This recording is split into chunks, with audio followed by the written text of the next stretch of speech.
teman-teman di partai politik ini yang selalu mengampanyekan demokrasi keluar, tetapi masih enggan melaksanakan demokrasi di dalam internal mereka sendiri.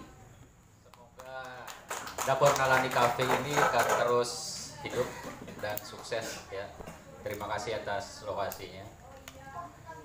Malam ini mungkin saya tidak akan berbicara terkait dengan apa yang sudah teman-teman lakukan kepada Sumbawa ini. Karena menurut saya peran partai politik di dalam pembangunan daerah itu sangat kecil. Artinya kalau kita hanya membicarakan tentang pembangunan fisik, infrastruktur seperti yang beliau-beliau sampaikan itu. Seperti tadi yang sudah disampaikan oleh Pak Rafiq, Ketua PDI, bahwa apa wajah Sumbawa saat ini, ya itulah wajah dari peran partai politik yang ada di parlemen saat ini. Memang tepat, tidak ada salahnya itu. Jadi tidak bisa dibantah. Tidak bisa dibantah karena memang itu peran partai-partai politik yang ada keterwakilannya di DPR saat ini, di DPRD Sumbawa. Tetapi secara normatif, tadi yang seperti dikatakan Bang Yamin, kalau kita berbicara terkait dengan demokrasi keterwakilan yang kita anut saat ini, bahwa peran partai politik itu sangat penting, sangat vital, dan sangat strategis di dalam pembangunan daerah. Kenapa demikian? Karena partai politiklah satu-satunya lembaga yang melahirkan jabatan-jabatan politik. Jadi tidak bisa jabatan politik itu dilahirkan oleh lembaga lain. Jadi partai-partai politik inilah yang bertanggung jawab, yang mengirimkan kader-kadernya yang menempati jabatan politik, mulai dari bupati, wali kota, gubernur, hingga presiden. Jadi inilah memang sistem yang kita anut. Nah, tujuannya, maksud saya perannya dalam pembangunan daerah ini, dalam pembangunan nasional juga, partai politik mempunyai dua tugas berat ini sebenarnya. Yang pertama adalah kaderisasi. Saking pentingnya peran partai politik ini di dalam pembangunan daerah, pembangunan nasional, sehingga negara maupun daerah mengucurkan dana kepada partai politik. Iya Pak ya, ada dana pembinaan. Ya, kalau nggak salah sekitar, kalau untuk di Sumbawa ini sekitar Rp4.000, sekitar itu ya, entah 4.000 lebih per satu suara. Itu saking pentingnya. Nah, fungsi dana itu inilah untuk melakukan kaderisasi. Kenapa harus melakukan kaderisasi? Ya karena partai-partai politik inilah yang akan mengirimkan kadernya untuk menempati jabatan-jabatan politik tadi, termasuk di legislatif. Kalau tidak dilakukan kaderisasi, ya akan susah kita bisa bayangkan seperti apa perwakilan mereka di legislatif maupun di eksekutif. Yang kedua, selain kaderisasi adalah, dan yang paling penting sudah disebutkan tadi oleh Bang Yamin, adalah pendidikan politik kepada masyarakat. Pendidikan politik. Ini tugas besarnya teman-teman di partai politik ini. Saya bicara besarnya aja, Pak Samsul, tidak fokus kepada teman-teman DPC atau DPD yang berada di sini, karena akan sulit dibantah tadi sudah disampaikan, karena memang benar, jadi susah. Ya, jadi pendidikan politik terhadap masyarakat. Nah, kenapa harus melakukan pendidikan politik? Karena masyarakat sebagai subjek dari demokrasi harus punya pengetahuan politik. Kalau tidak punya pengetahuan politik, maka demokratisasi itu nanti hanya akan berjalan seperti seremonial saja, tetapi lupa pada esensi daripada politik itu sendiri. Nah, pendidikan politik itu harus dilakukan secara sadar, dilakukan secara tersistematis, mentransformasikan ide-ide dan tujuan partai politik itu kepada masyarakatnya, kepada konstituennya,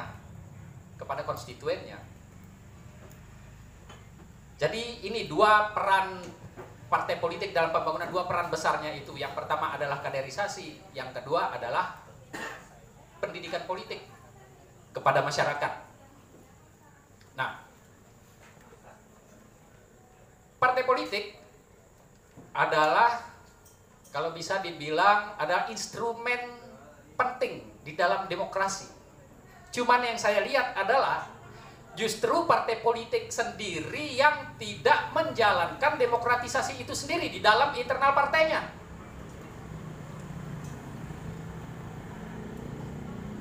Misalnya, sejak tahun 1998, Indonesia, kita semua sudah sepakat bahwa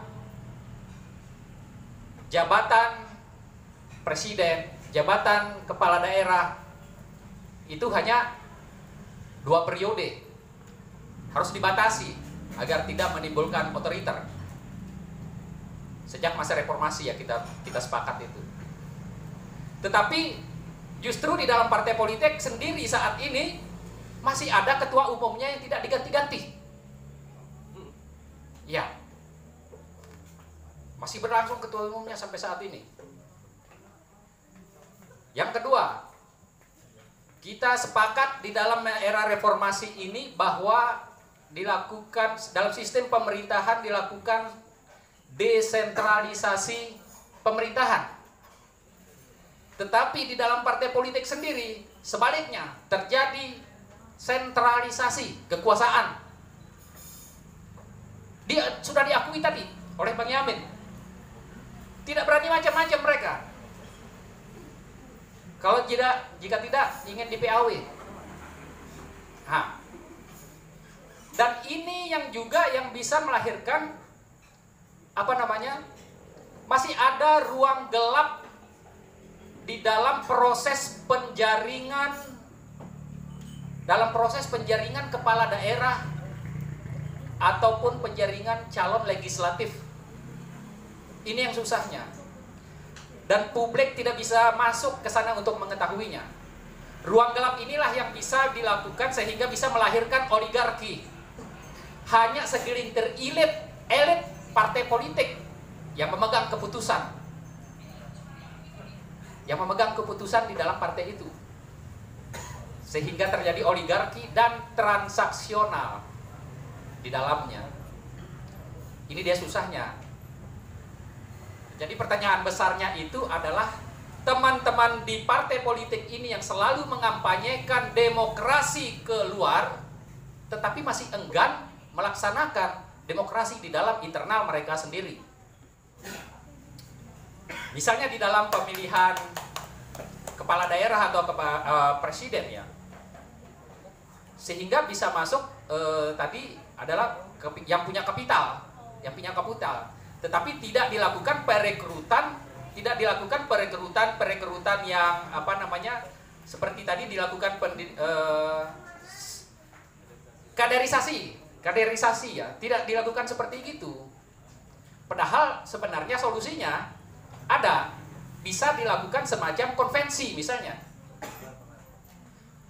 Demokrat pernah melaksanakan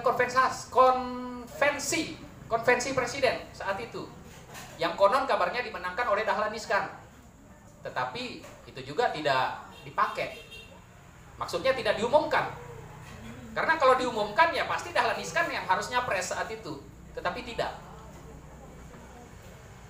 Nah, dalam artian yang begini sebenarnya yang kasihan juga, maksud saya bukan kasihan, tetapi teman-teman ini juga tidak bisa melakukan apa-apa karena mereka teman-teman ini sudah masuk di dalam partai politik itu, ya harus mengikuti seperti itu. Bang Yamin tadi mengatakan ya mungkin hanya sekitar 10% keputusan yang bisa diambil oleh Bang Yamin atau Bang siapa yang tadi, yang bisa diambil di sini, tetapi selebihnya adalah atasan.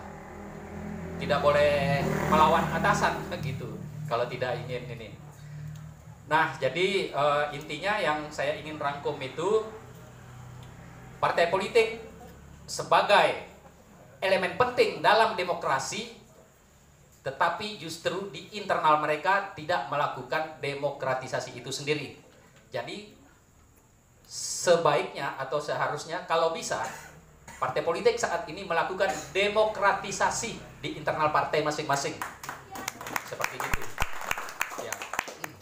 Tetapi kalau mereka membuka partisipasi secara transparan seperti tadi itu, membuka partisipasi yang lebih tinggi di dalam internal mereka, pasti juga akan terjadi instabilitas di dalam partai politik itu.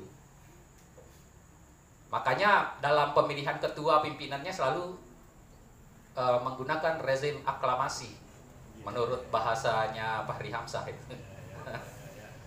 Jadi selalu aklamasi, susah untuk padahal pemilihan kepala daerah, pemilihan presiden selalu pemilihan langsung, tetapi di dalam internal partai sendiri selalu menggunakan aklamasi.